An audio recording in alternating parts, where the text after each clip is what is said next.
It's Don here from the board. Thanks for coming along and checking out this video.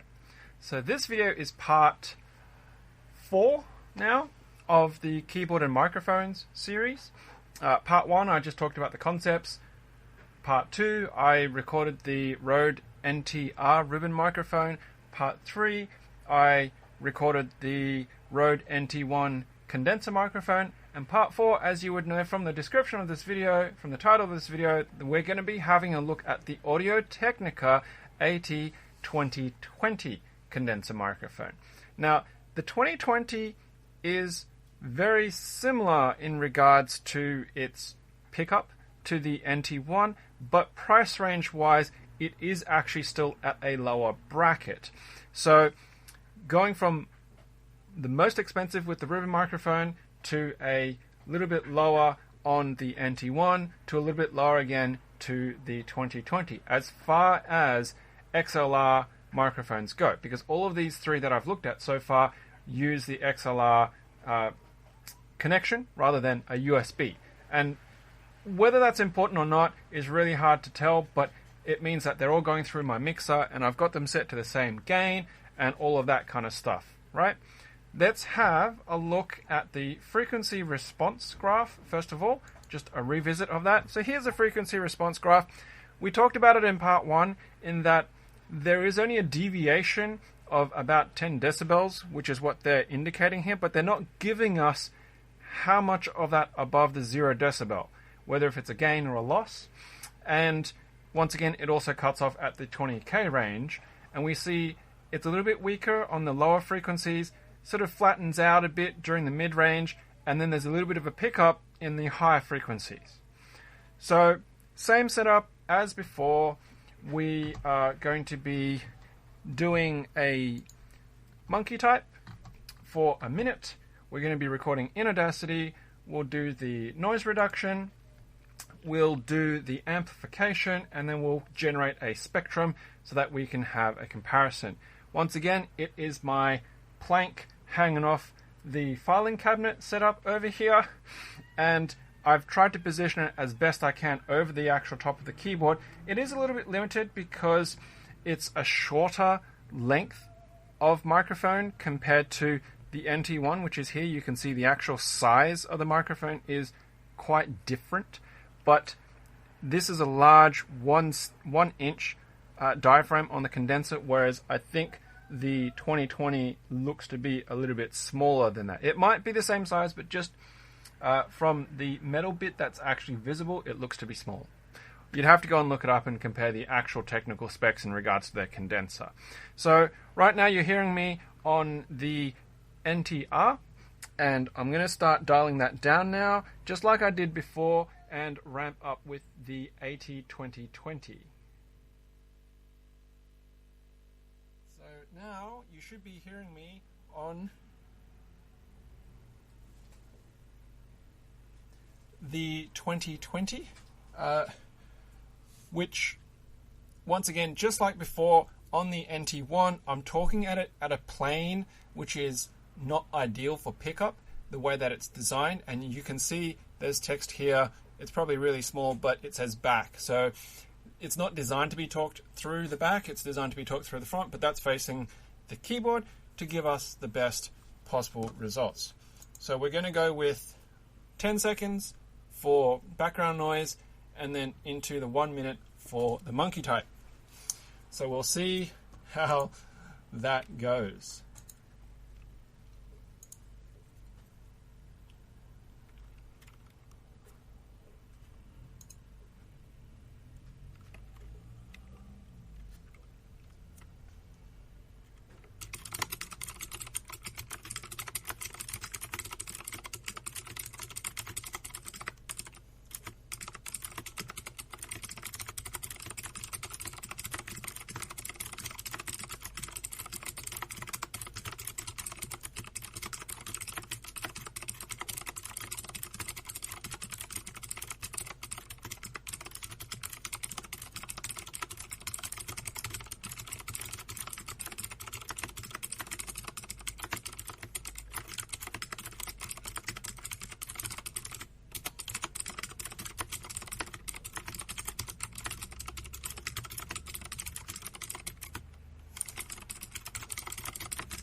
Okay. Not too bad.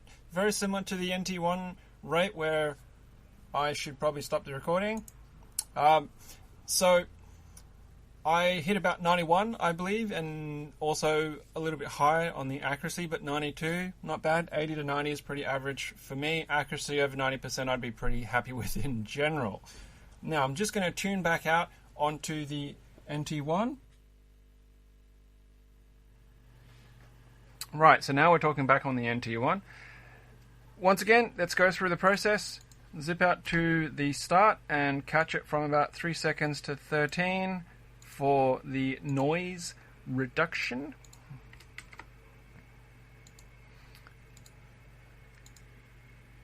Just to give it a fair background there. And then we'll do our amplify.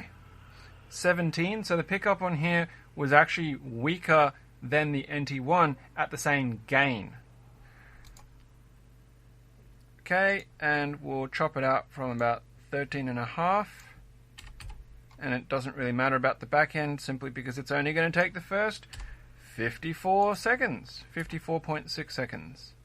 So analyze, plot spectrum, okay. We'll drag the frequency analysis over.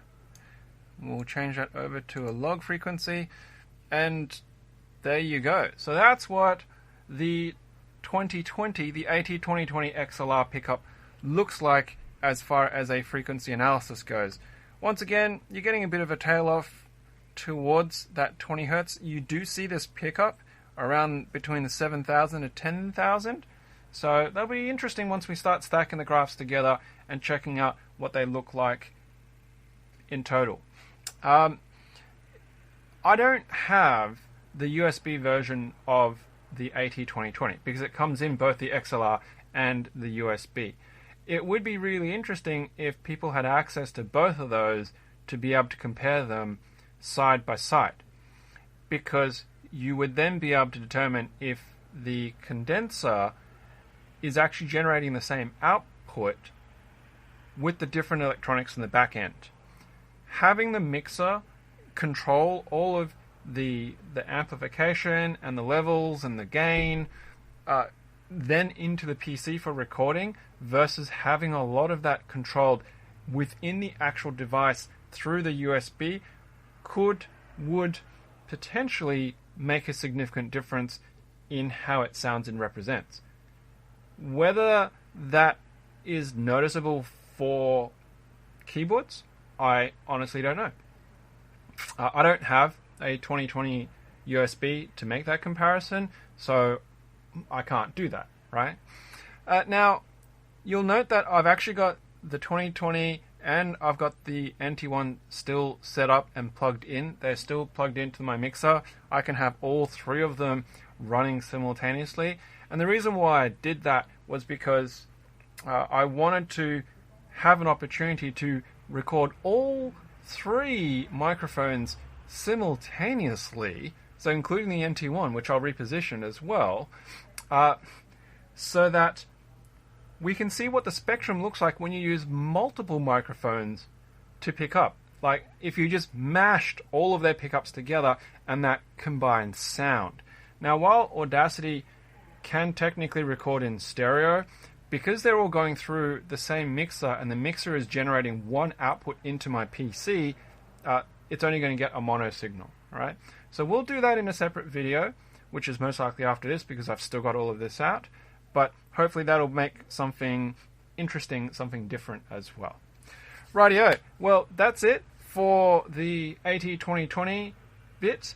Hopefully, if you wanted to play these side by side and just zip through to where the actual sound test is, you'll be able to get a good comparison on how the different microphones sound, assuming everything else is the same. Please, if you like this kind of stuff, hit that like button, hit that share button if you have friends who are considering different microphone options so that they can check the series out and know exactly what they might be getting as far as the way that it reproduces the sounds that they're trying to record. And of course, if you're not a subscriber, I would love and appreciate if you did hit that subscribe button, plus of course the all-important bell notification so you know when the next video comes out on this channel. Right, that's it. Thanks very much. Got to find that stop recording button. So, as usual, until next time, happy clacking.